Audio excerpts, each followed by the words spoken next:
Welcome back to Golf Simulator Videos. We're back today with what should be a first video of a series that we're going to start doing based on some viewer feedback we've received that I think is going to be really cool. So I've had a lot of people reach out that say, hey, I'd like to see this equipment or maybe this club, or do you have this? I'd like to see you hit it. And, it's not something that we've necessarily focused on here in the channel, even though we obviously have all the technology, the hardware, the software, but we're going to start doing that for you guys. Today, I'm here with Darren Hussey, Assistant Pro at Warwick Hills, and he just got his hands on the new Titleist TSi3 driver. So it's been pretty hot. I've seen some videos come out right away on it as it started hitting the marketplace. There's not many people out there at all with this driver yet, right? No, it launches November 14th, so it's not quite out yet. Yeah, but so really kind of pre-production now, yeah. Yeah, But all right, very cool. So the goal here is really we're going to try to educate the average user on data in a golf simulator or a launch monitor environment and what they can see. Maybe they don't have an opportunity to get fit. Maybe they're trying to play a different club and they want to kind of see how those results measure up. And so we're going to give some demonstrations like we always do. And in this case, we're going to compare Darren's old driver, all right, that he was fit for a year ago, which is the TS3, right? TS3, yeah. Okay, and that is a 9.5 degree? 9.5, yeah. And the new one is, you said, round numbers. 9, yeah. So now Titleist has gone to round numbers instead of to my knowledge, at least from the major club manufacturers, they're the only ones that actually use full numbers right now. Until you start getting into the higher numbers, you'll see like a 12 degree. But when you're talking the stock 9, 9.5, 10.5, everything is the half numbers. And Titleist has gone to full numbers. And there's I can't say I've seen it. Yeah, no, that's the first I've seen it. Yeah. Explain more as we start hitting. We can do that. Yeah, just with the ability to, you're going to see it. We're going to see the numbers. It's a much higher launching driver, which is what we want, is a higher launching driver. So we don't need that extra little bit to get the ball in the air. And we're going to see from a 9-degree driver, we're going to see actually higher launch than with 9.5 degrees. Wow, that's so wild. Yeah, so just to give a kind of a quick rundown really quick, and we're gonna dive right in and start hitting some drives. We're gonna hit the TS3 first to show you those results. That was the driver from last year, and then we'll jump right into the TSi3. But we'll share some technical knowledge. They have a new titanium product that they've released. It actually allows them to make the face thinner, was what I was reading up on, which I thought was really interesting. New shape to the driver. You said you like that more. It almost gives a lot more rounded. Yeah, more round, a little more compact. Also, okay, so it's a little more the form factor, compact this way as opposed to a little bit more elongated. Makes total sense. Makes total sense. Well, we can chat along the way. Let's go ahead and dive right in. If you guys haven't had a chance to subscribe, make sure you do. Like I said, we're kind of expanding the content here. We want to hear your feedback, so jump down in the comments there and let us know what you think. We are now going to compare the TS3 to the TSi3. Let's dive right in. So we'll jump into the old driver first. We're out here. We're going to use the Foresight Sports GCQuad today.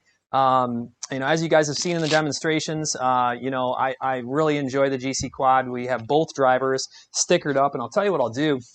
I'll give you a quick preview of the driver head on the TSi3 really quick.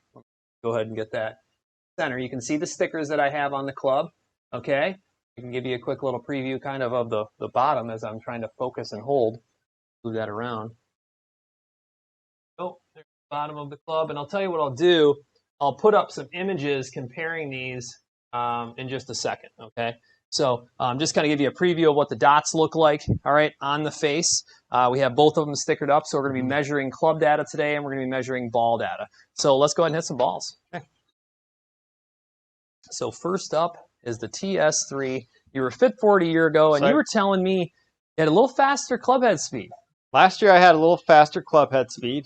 I was in about 112, and I think we touched 118 last year when we were. I remember that. Trying to get a little crazy, so it was in there. Yeah. I'm a little bit lower now, so obviously getting refit for a new driver, there's a few changes that need to have been made.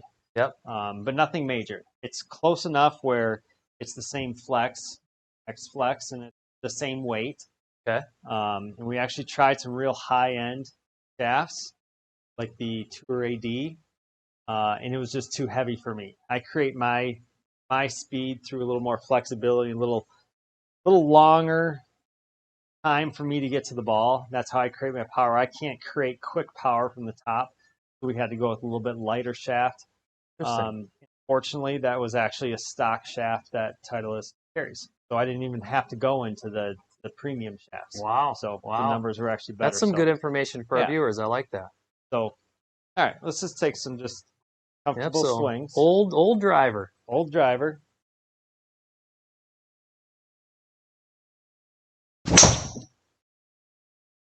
Like a pretty darn good ball to start off there. I think it carried almost 280. Rolls out to 300. Nice drive. Yeah, way to start it off. We won't dive into the data. We're going to let them fire some off here to give you guys an idea. There's the impact position you can see. We'll go over all that. Now on the left-hand side of the screen, you're going to see the first column is ball data, and then the second column is club data. So you guys can kind of take a look at that, pause it if you need to. We'll hit a few balls here. And then I've identified each driver with a color and a name, okay? You can see that in the upper left. And then when you're out here on the range in the Foresight Sports FSX 2020 software, it's really nice. You get to label your clubs, and then you can do comparisons. All right, so there you go again. You struck that one a little lower on the face that time. Yeah. 9 millimeters low. It almost sounded a little different, didn't it? Yeah. That wasn't obviously the best, but that's good. That's what we want to show all of those. You can see my club speed is down a little bit too than it was last year. As most people watching would know, I would take every single one of these drives. Every round, every drive, I would take them all and never look back. So it's funny. That had to be a good ball right there. You're going to see this one hit higher on the club face. Okay. And from a teaching standpoint, technical standpoint, the hottest spot on the golf club, a lot of people think it's right dead in the center of the club. The hottest spot is actually a little above center. Just above center. So I've heard that a few times. If you've noticed, I tee my balls up very high. My angle of attack, can you see the angle of attack? Angle of attack. 6.6 up. 6.6 degrees. Yeah. That's where someone like myself, you look at my club speed, it's not crazy. 106, not that great. Yeah. But yeah, that was over 300 yards. So that angle of attack plus 6.6 takes the spin down. Yeah, what are we 2,000 spinning RPMs. at? Yeah, 2,000. Yeah, I spin the ball RPMs. at almost 3,000. I mean, just terrible. Ball speed's nothing out of this world, 154. But the fact that I was able, look at that launch angle, 15.7, because I'm actually hitting up on the ball as opposed to down. The more down on the ball, the more spin is created. The softer it goes up, the more softer it comes down. You don't get that added roll. Yeah. So that's a big number when I'm teaching somebody, is trying to get their angle of attack up as much as I can. So makes total sense. A lot of people are in the negatives and they just lose huge yardage. Yeah, you were 9 millimeters down and you just hit that 2 millimeters high of center. That was a little off the heel and little fade. I'm assuming that had some gear effect off the heel. Yeah, you're a little shorter there. But still, once again. Yeah. So obviously this driver I've used for... There it is, a little low towards the heel. I like how you called it. Yeah. So you're going to see that this driver, I've used this driver now for 2 years. Titleist comes out with drivers, woods, every 2 years, where every other company pretty much they come out with a new something every single year. Titleist goes every other year. I've noticed that. Next year is the irons. Okay. So I can't predict exactly, but they'll probably be called the 720s. Yeah. Because they basically say 718, 7 every 2 years. Yeah. Or 721, whatever it is. And it's so funny. I don't think of that stuff as much, but I have noticed that. All right, we'll hit. This is shot 5. So let's go one more here. We'll do 5 each. Try to jump.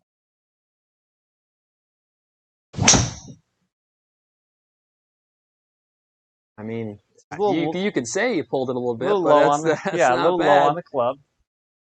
I could tell you swung after a little bit. Yeah, and that should maybe get close to 108 club speed. It's 108. 108.1. Yeah, and nicely So, struck, more towards the yeah. center, but Yeah. not that little bit high like you wanted. It was 6 Yeah. millimeters low, 3 millimeters towards the heel.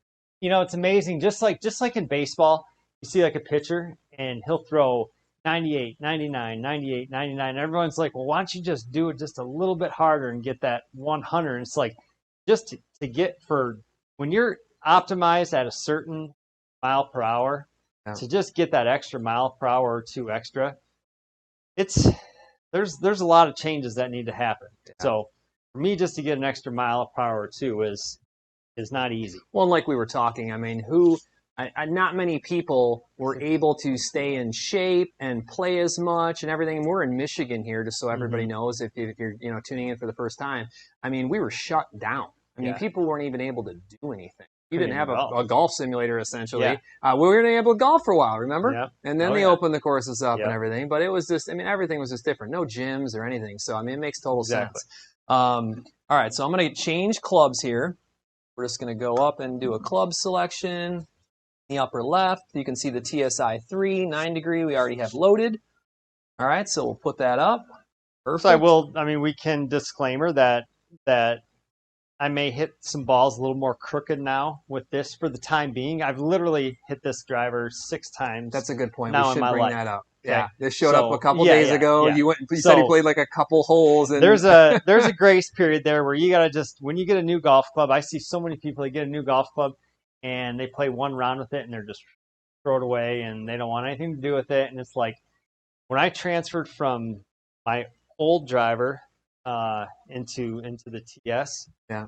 I bounced back and forth between the two drivers because I was in the middle of tournament play still, and I was still using my old one, and I finally felt comfortable to ditch the old one and put the new one in play, and make that my primary driver after a solid month. That's a smart move. So I like that move. Kind of get comfortable back and forth. And we are going to kind of look at some raw distance numbers here, and focus a little less on dispersion, because I'm just not comfortable with the way the shaft reacts and everything. Sure. But I think that we can see a lot of the angle of attack. Let's tell them the shaft really quick, because I don't think I mentioned that. Okay, yeah. So this is the hazardous smoke. It's an extra stiff 6.5, very low spinning shaft. This previous shaft, actually, kind of funny story behind this, is this is a Diamana, 60 grams. They're both the lighter end. Remember how I talked about the higher end shaft? That was like 70 grams, and that was just enough where I couldn't create that speed at the top of the swing. So that's why it's so important to actually get fit for a driver and if you have a studio or a simulator, know what you're looking for. You know, look for certain numbers and everything. And you don't have to try to teach yourself. But at least understand what you're looking at. You have to have an idea what your numbers is. If you're hitting a driver and you think, oh, wow, that looks really good, and you get in your studio and you see 3,500 RPMs a spin, that's not the driver for it. I don't care how good it looks. That's not the driver for Something's it. going on. You're losing spin. So this shaft has treated me very well. So what I actually did, what's nice about obviously keeping with the same brand, is you can just interchange shafts. So this shaft was actually from my previous driver, the 917. Okay. 917. Okay, so your old driver that you just hit actually has the shaft from the previous 2 years model or 2 year old model. Okay. Exactly. Yeah. So when I actually went, that shaft's 4 years old now. Mm-hmm. Yep. So when I actually got fit, when I got fit last or a couple weeks ago, my Titleist rep he's like, how did you get this shaft? This isn't even a shaft anymore. You're like, that's old school. And I said, I had to put it in the other one. I had to go with what worked at the time. But we found some pretty good numbers with this. So I am a little more trustworthy of this shaft than I was with the shaft that they had put in last time. Not saying it was the wrong shaft. Sure. I was just hitting that so well at the time. I couldn't justify an extra 5 yards for the dispersion I getting. Think smart move. So what works for you, right? So once again, I'm looking down at a smaller head right now. It's a little more compact. To me, honestly, the golf club feels lighter. I don't know if it's in my head because the club is smaller. So but I believe what I read online is that lighter material Yes, it's lighter. They've dispersed it all differently. Actually, they've tuned all of it to get this unique sound. You know, the way that they've It spread is this out. Yeah, I mean, it's that's the first thing that I noticed when I hit it. I went out and walked just 6 holes. It was cold. When it's cold, walk. yeah. You're gonna It's a stay good warmer. point. Good point. It may take you longer to get to your ball, I but know all about that you're in gonna stay Michigan. warmer. So I went out and walked 6 holes, and very first time I hit it, I realized the difference in the sound. It's a duller sound. Obviously, the face has completely changed. It's thinner. It's I mean, it's crazy to think that. this ATI. It's manufactured in Pittsburgh, I believe, and I believe then you're it's right. actually sent out. The face is actually independently installed, then it's sent back. So one thing about the new driver with the processes of getting obviously real good face technology and getting it on the golf club in different than conventional way, it's gonna be a little bit more expensive than the previous models, but not much. I mean, Not hey, much. We're talking good. talking $50. Yeah, but good things come And at a price, and everybody and understands things aren't getting cheaper. I and when mean, I was getting fit and I'm playing Titleist regardless. Okay, so I'm on contract on staff with Titleist, so I'm playing Titleist regardless. So my rep is not going to be blowing fake numbers at me. yeah, Right. So whereas if I'm between different brands and someone's trying to push me into a certain brand, they might inflate some numbers or whatever. He's just giving me true statistics. I was 12 and a half yards further in my fitting. So interested to see what we're going to see I've here. seen But similar numbers from a few people so far, and that's why I really wanted to do this video. As people started giving us feedback, you know, saying, "Hey, we'd love to see this." Sure, you can go show a guy that swings 125 mile per hour club head speed and strikes it perfect every time or whatever. But it's nice to see a little bit more realistic club head speed. yeah, You know that yeah, a it's good golfer can achieve. You know, there's nothing that my club speed doesn't blow anything away. right? I can, like I said, I can get it up to 114, 115. I got to get in the gym. Haven't been in the gym since COVID and everything. My flexibility's down. Flexibility, Right? that's a great It's a point. little late in the season right now, so I haven't been playing a ton. My club speed is low, but I'm still able to get some good numbers. Obviously, we're around the 300-yard mark. Yeah, I mean, are you kidding me? Because there's people that would dream we've for got much less. optimal spin, low 2000s. We have a good launch, 12.8. I shoot for 13, 14. In fact, I think Mickelson was like 16. Yeah, he's hitting so up. You can see it in his swing. He hits so hard up on the ball. He creates such little spin. I mean, just think about baseball, right? When the guy hits the knuckleball out to low center spin. field, it starts up high, and that thing is it's like almost diving the entire time, but yet staying in the air because it started out high. But you see the guy so it basically catches the outfield. Yeah. Right? That thing's coming in hot. Every once in a while it gets over his head and that thing is chasing to the wall. Yeah. That's where you get your inside the park home runs. Yeah. Right? But you get the guy that gets under the ball, that ball just floats in the air. That's a high spinning ball. That guy just walks under it, camps under it, and he catches. That's no problem at all. Yeah. Okay. It's a good comparison. Same physics in golf. We want to launch the ball high. We got to get the ball in the air. If we don't get it in the air with that low spin, it's going to fall out. It's going to fall out of the sky. So we have to get the ball high. We need to get at least.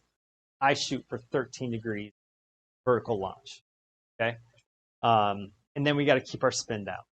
Okay. Does us no good. And getting the spin down is through angle of attack. You get that angle of attack up. That last one was 6.2 up. That's where you get low spin. That's where you get high launch. That's my like smoking gun number. When I'm giving a lesson to people and they want more distance, even if they want more accuracy, that's the biggest thing I look for. Everything goes wrong when that club starts going down. Something we fought a little bit with you. Oh, your angle of attack hits Steve. We still fight it. You hit a lot of clubs. You hit a lot of balls off the top of the club. Yeah. So then you end up teeing the ball up lower. Then you end up hitting more down on it instinctively, and it's a snowball effect. Yeah. So you'll notice I tee my ball up really high. I hit really high up on the ball. That's how I'm able to squeeze yardage out of a very average club speed. So, all right. Here we go. New driver. The moment.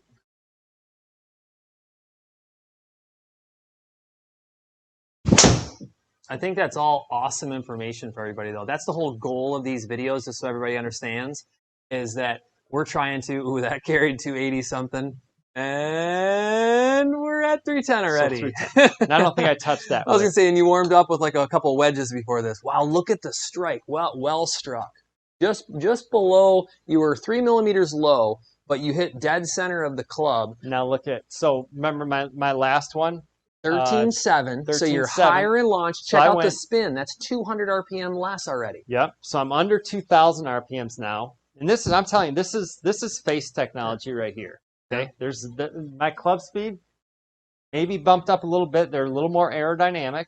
They're more rounded. I read that a little more aerodynamic. So you're gonna pick up a couple miles per hour club speed, but nothing that's gonna blow you away like crazy. Yeah. But you start looking at the numbers, and I think we can look at some averages also. We'll pull up the comparison after this. Yeah. But I just went from a 9.5 degree driver that was fit for me. Same brand, same everything. So I went to a lower degree, 9 degree, and my vertical launch angle jumped up by close to a degree. With lower spin.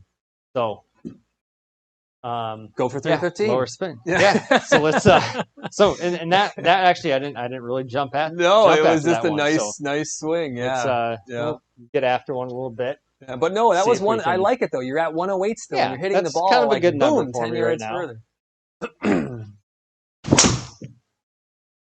That sounded a little different. That was not the best strike. That's all right. I like showing those. As everybody knows, the one thing we do here at my not good strike, it was still 304. longer than my. I think it was a little off the toe if you see it. Much? I had it. Yeah. No. But that's lower on the face than I want. Yeah, it was a little lower. And you'll see the spin a little higher jump spin. up 23, which still is good. I mean, that ball was slightly maybe more toward. I mean, it says it was in the center. You were 2 millimeters low. Yeah. Yeah. It just sounded just a little bit different. Let's try to get one high on the club face. Your launch angle was much higher, so you just hit the ball different, I think. 15.9, yeah. Let's try to get one a little higher on the face. And there you go. That just sounded great. Almost carried 290. 307.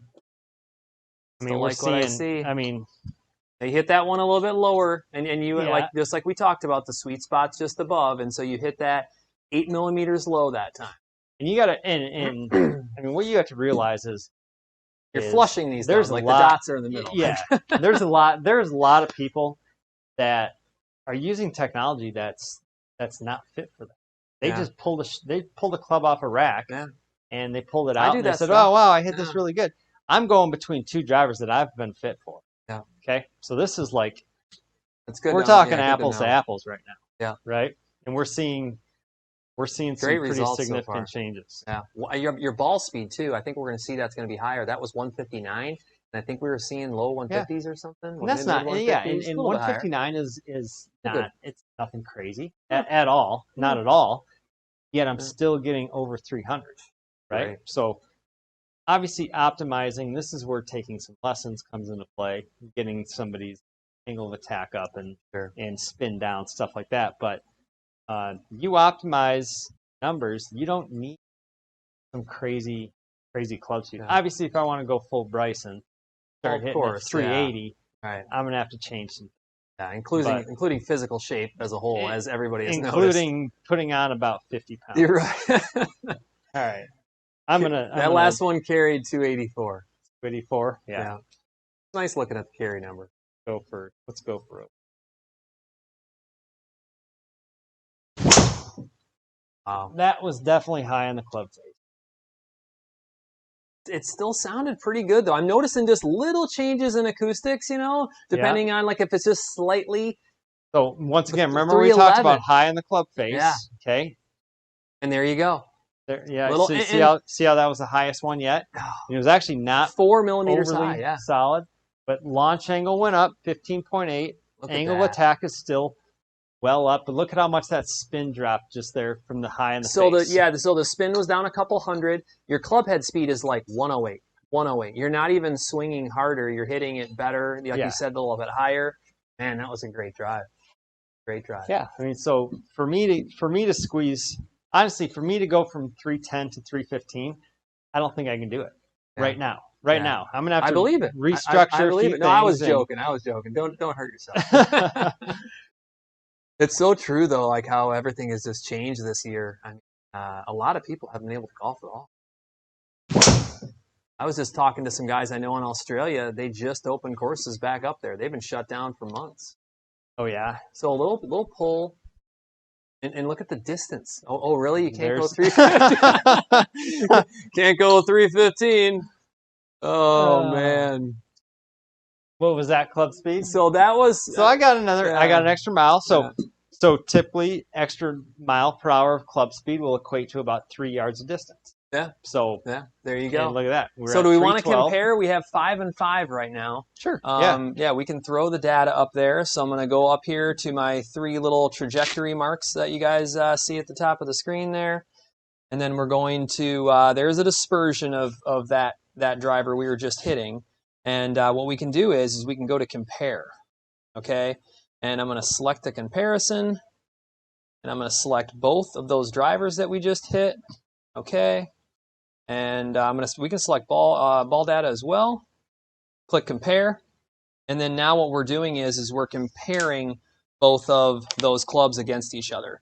So like you said, I mean, you kind of called this, the dispersion of the old driver was much less. It was much tighter. You were able to be a little more consistent with that. Yeah. I mean, you knew that going right in. I expected it. Yeah, just as you expected. But let's look at some numbers ball-wise really quick. So you were a few miles per hour faster with the new TSi3 ball speed-wise. Mm-hmm. Your launch angle was 1.2 higher and we're talking on average here. With the lower degree Yep. driver again. And look at that, over a few hundred, like 250 RPM or so, of less spin on the newer driver.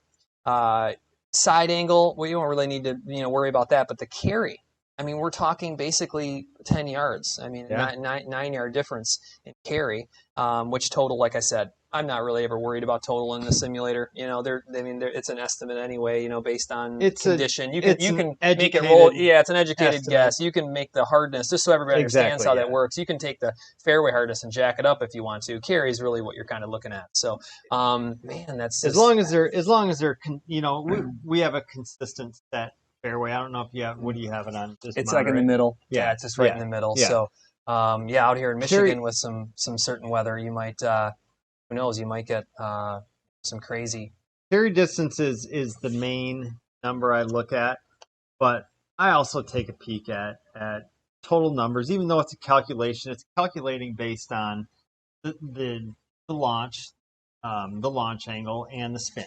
Yep. So it is accurate to a certain point, but I certainly wouldn't fall in love with there's no reason this to. and I fall in love with your carry numbers and fall in love with your spin numbers. Yeah. Fall in love with your angle of attack, which is not golf club. That's not. You can't change a golf club to change your angle of attack. Exactly. That's your swing. That's where you kind of need to go to a professional and he can work with you on that. Yeah. So what we're looking at now is we're looking at the club data comparison. Okay. I accidentally clicked off that tab in the wrong spot there. I meant to click right up here. So here's your old driver, your TS3 9.5, and then the TSi3 9. Mm-hmm. You can see your efficiency number was actually the same. Okay, but your club head speed was faster. Mm-hmm. All right. Dynamic loft, all right, was actually up significantly. Mm-hmm. All right. I mean, that's a pretty big jump. Like, I mean, that's creeping towards 3 degrees there. Dynamic lie was down. All right, down significantly. Face angle and path, that's just your swing. And what's interesting is it looks like you actually got a little bit tighter of those numbers, and you were bringing it just a little bit out to in, it looks like. And you were kind of balancing those numbers and keeping the dispersion a little bit tighter with the older driver. That's interesting. Typically with my irons, and I've actually worked really hard this year with my irons alone on getting my club path a little more left. Yeah. But when it comes to drivers, so the more left you go, the steeper it gets. The more right you go, the more shallow it gets, that angle of attack will get up in the air a little bit more.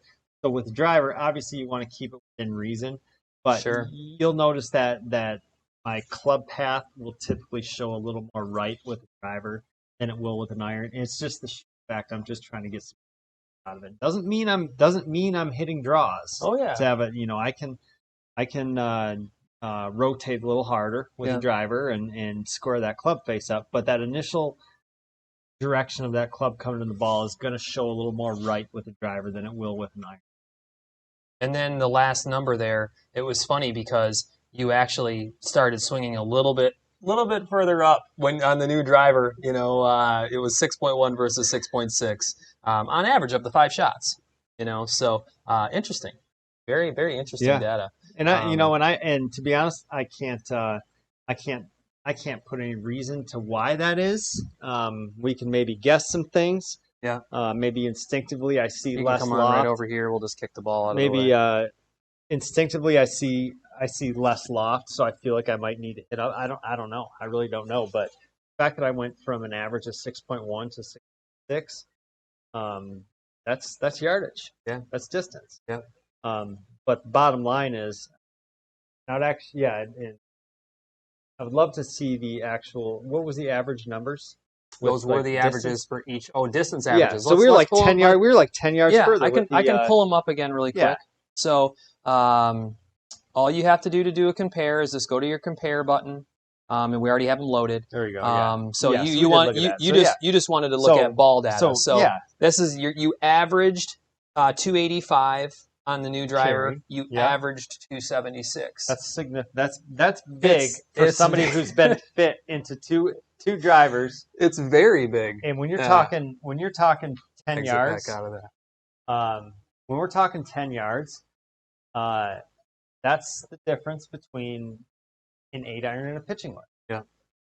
That's like a little, it's definitely little gap the difference there. between an 8-iron and a 9-iron, but it's a difference between an 8-iron and a pitching wedge. And think how many more birdies you can make with a pitching wedge in your hand as opposed to an 8. Yeah, that's a great 10 little yards way. is big. That's a good way of looking at it. I like that. I do that to myself too often, I think, when I'm laying up, and then I realize that, oh man, it's a much harder club to hit. Yeah. So it's a great point. It's a great point. 10 yards is big. If you look at the difference between like 10 yards of the tour players, tour averages, you look at the difference between 10 yards on a tour average. I mean, we're going down the list. Yeah. Long ways. And it's funny because we were a joke. Everybody's talking about Bryson right now, but the facts are this is becoming like an enlightening time where everybody's like, well, yeah, but he's not hitting fairways. He's way down. Well, guess what? He's hitting wedges. And other guys are hitting irons, 80 yards back. And exactly what you just mentioned, hey, distance counts. So it counts. There's a lot of guys as crazy as it is that are getting distance obsessed. They are getting a little distance obsessed. Yeah. And I don't think there's anything wrong with it. No. If you can keep it within reason. But the Champions Tour event last week, I don't know if you saw these stats. I watched it. Obviously, Mickelson won. Yeah. Driving distance, number 1. Driving accuracy, dead last. Yeah. Well, and I was just gonna say number 1. Yeah. Well, which is key. But if you guys watched that event, I mean, how about the one wedge where I don't remember which commentator it was, but he's like, if he can hit the green with this, he's Superman. And he just throws the wedge up over this tree and sticks the green. Yeah. And that's just the facts. If you don't need to be in the fairway and you're closer because you're good with your short game, hey, God bless, right? Let's disclaimer this a little bit. You can't be 2 fairways over. Exactly. And being like, well, I hit it 310 yards, but I'm 2 fairways over. I'm hitting in the water. I mean, Mickelson, he's dead. He was dead last week, but I can assure you, he was not missing fairways by massive margins. Agreed. A lot. He's around there. He's in play. He can hit a wedge out of the rough, or he can hit a wedge out of a fairway bunker. He doesn't need to be in the middle of the fairway 30 yards back. He can make it happen. He also can't be a fairway over or with no shot, hacking out of trees all day. Agreed. Being OB, 30 yards whatever it may be. Did hit one out of bounds. Yeah. Yeah, so, that's right. That's right.